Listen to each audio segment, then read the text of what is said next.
جی بسم اللہ الرحمن الرحیم، السلام علیکم ورحمۃ اللہ وبرکاتہ۔ یہ ہماری جو تشخیص کی ویڈیو ہے، یہ اس کا پہلا پارٹ ہے، پہلا حصہ ہے۔ ہم انشاءاللہ تعالیٰ آپ کے ساتھ اس کو دو حصوں میں آپ کے ساتھ شیئر کریں گے تاکہ آپ کو صحیح معنوں میں سمجھنے میں آسانی ہو اور پوری ویڈیو دیکھنے میں آپ کے لیے کوئی مشکل درپیش نہ ہو۔ بسم اللہ الرحمن الرحیم، السلام علیکم ورحمۃ اللہ وبرکاتہ۔ آج ہم ایک اور نئی ویڈیو کے ساتھ آپ کے خدمت میں حاضر ہیں،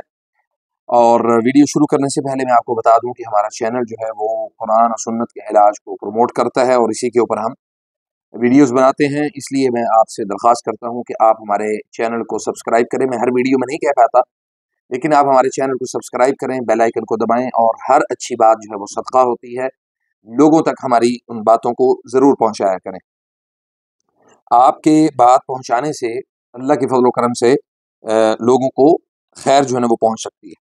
آج ہمارا جو موضوع ہے وہ ہے تشخیص، کہ سب سے اہم جو چیز ہے وہ ہے تشخیص۔ اگر آپ روحانی معالج ہیں اور آپ کو قواعد اور اصول کا پتہ ہے، اور آپ یہ سمجھتے ہیں کہ جو علاج ہے اس میں آپ لوگوں کے ساتھ مخلص ہیں، تو آپ کی تشخیص کا جو مرحلہ ہے یہ بہت اہمیت کا حامل ہے۔ اگر آپ کے پاس اس کا طریقہ کار موجود ہوگا، آپ کو اس کے سوال و جواب کی جو ایک نشست ہوتی ہے مریض کے ساتھ، اس کے بارے میں آپ کو اس کے قواعد اور اصول پتہ ہوں گے، تو آپ اللہ کے فضل و کرم سے بہترین انداز میں آپ لوگوں کو گائیڈ بھی کر سکتے ہیں اور ان کا علاج بھی کر سکتے ہیں۔ اور چونکہ تشخیص اگر صحیح ہوگی تو علاج صحیح ہوگا، اگر تشخیص ہی غلط ہوگی تو علاج کا پورا جو دار و مدار ہے وہ سارا غلط ہو جائے گا۔ بہت سارے راقی اور بہت سارے معالج جو قرآن و سنت کے مطابق جو علاج کرتے ہیں، میں یہ ویڈیو خاص طور پہ ان کے لیے بنا رہا ہوں۔ اور بہت سارے ایسے لوگ جو صرف اور صرف سنی سنائی بات کو، یا ان کا کوئی اپنا ذاتی اس کے اوپر کوئی پریکٹیکل نہیں ہوتا، تو ان چیزوں کو جو ہے نا وہ لوگوں کے ساتھ بات چیت کر کے تو ان افراد کو تشخیص کے مراحل سے گزار رہے ہوتے ہیں۔ یہ سراسر ان لوگوں کے ساتھ بھی بددیانتی ہے، اور میں یہ سمجھتا ہوں کہ یہ ان کے علاج میں یا ان کی بیماری کو مزید خراب کرنے کے مترادف ہے۔ اب میں نے آج کچھ نقاط اور کچھ پوائنٹس جو میں نے لکھے ہیں وہ میں آپ کے سامنے رکھتا ہوں تاکہ آپ کو یہ سمجھ میں آ جائے کہ آپ نے تشخیص کیسے کرنی ہے۔ سب سے پہلے کوئی بھی شخص اگر آپ کے پاس آئے گا تو آپ اس کا بیک گراؤنڈ، ہسٹری، موروثی جو وراثتی مسائل ہیں اس کے اوپر بھی آپ اس سے گفتگو کر سکتے ہیں۔ پھر اس کے بعد اس کے ذاتی جو معاملات ہیں اس میں آپ نے یہ دیکھنا ہے کہ ان کی بہت ساری چیزیں، مثلا عام روٹین میں اس کی چیزیں گم تو نہیں ہوتی، اور اگر گم ہوتی ہیں تو وہ پھر کچھ عرصے کے بعد وہ چیز وہیں سے اس کو برآمد ہو جاتی ہے، وہیں سے مل جاتی ہے۔ تو مثلا جیسے گھر کی چابی ہے، قلم ہے، تسبیح ہے، اور عورتوں کے جو پرس ہیں، نقاب ہیں، عورتوں کے انڈر گارمنٹس ہیں، ان کا زیور ہے، اس طرح کی جو چیزیں ہیں جو روزمرہ کے استعمال میں رہتی ہوں اور وہ چیزیں ان کی گم ہو جائیں، اس کا معنی ہوتا ہے کہ ان کے اوپر جادو کے مسائل ہیں۔ اب اس میں ہمیں کیسے یہ پتہ چلے گا کہ یہ کون سے مسائل ہیں؟ مثلا اگر قلم گم ہوتا ہے تو تعلیم میں مسائل ہیں، اور اگر تسبیح یا یعنی جو اللہ کے ذکر سے ریلیٹڈ کوئی چیز اگر گم ہوتی ہے، یا وہ شخص ذکر کرتے ہوئے بھول جاتا ہے، تو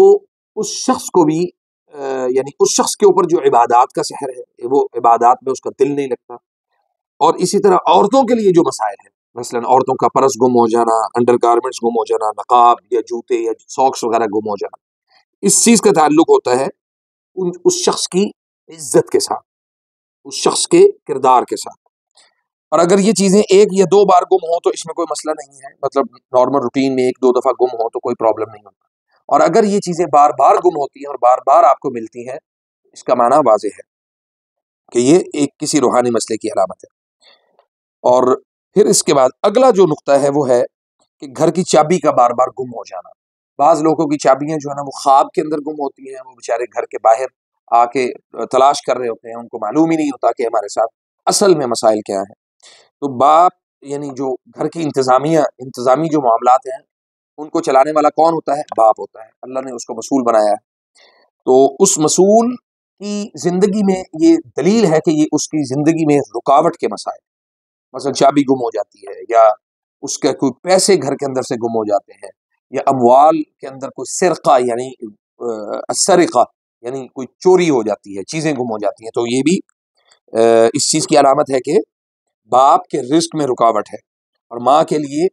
اگر یہ معاملات باپ کے ساتھ ہو رہے ہیں اور ماں اور باپ کے درمیان جو ان کے آپس میں جو تعلقات ہیں اس میں بھی خرابی کی علامت ہے، تعلقات میں رکاوٹ کی علامت ہے۔ اور اگر یہی کچھ بیٹے کے ساتھ ہو رہا ہو، یعنی بیٹے کے پاس بھی ہو سکتا ہے کہ گھر کی چابیاں اس کے پاس بھی ہوں، یا اس کو یہ فیل ہوتا ہو کہ میں اپنی چیزیں اپنے گھر کے اندر رکھتا ہوں یا معاملات یا چیزیں میرے پاس موجود ہوتی ہیں، تو بیٹے کے لیے اگر یہ معاملات ہوں گے تو بیٹے کی زندگی میں بھی رکاوٹ کی دلیل ہے، اور بیٹے کے تعلقات معاشرے میں اس کے دوستوں احباب کے ساتھ بھی اس کے رکاوٹ کی بہت بڑی دلیل ہے۔ اور اگر اولاد کی قلم یا اس کی پڑھائی یا تعلیم سے ریلیٹڈ کوئی چیز گم ہو جاتی ہے اور وہ بار بار گم ہوتی ہے، تو اس کا مطلب واضح ہے کہ ان کے معاملات یعنی پیشہ ورانہ جو معاملات ہیں اس کے اندر اور تعلیمی معاملات کے اندر شدید رکاوٹ کا شہر ہے۔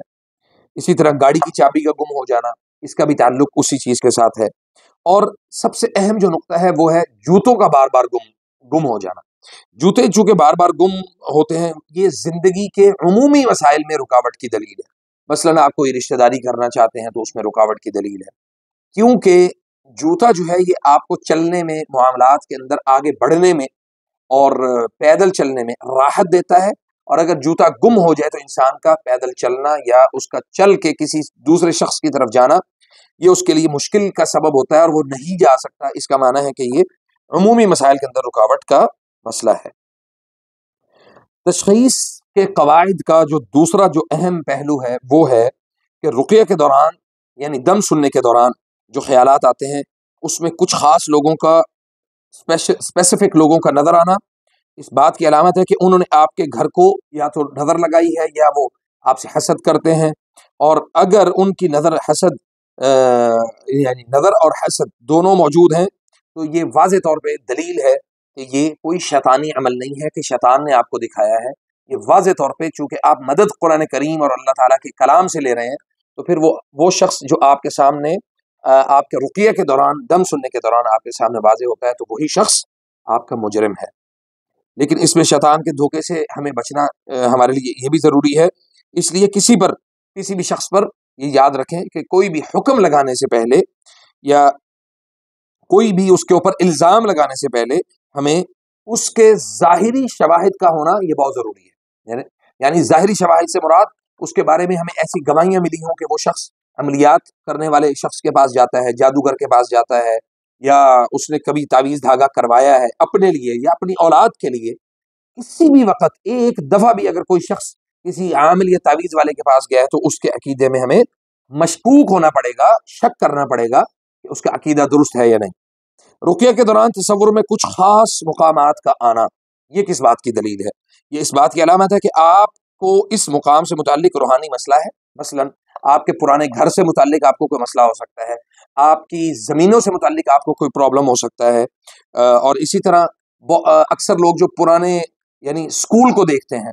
تعلیمی دور کے اندر اپنے اسکول کو دیکھتے ہیں، تو اس اسکول سے ریلیٹڈ کوئی مسئلہ ہو سکتا ہے، اس اسکول سے شروع ہوا آپ کے ساتھ کوئی مسئلہ ہو سکتا ہے، تو تعلیم میں رکاوٹ کی علامت ہے۔ اور اگر آپ مسجد دیکھیں تو یہ عبادت میں رکاوٹ کی علامت ہے۔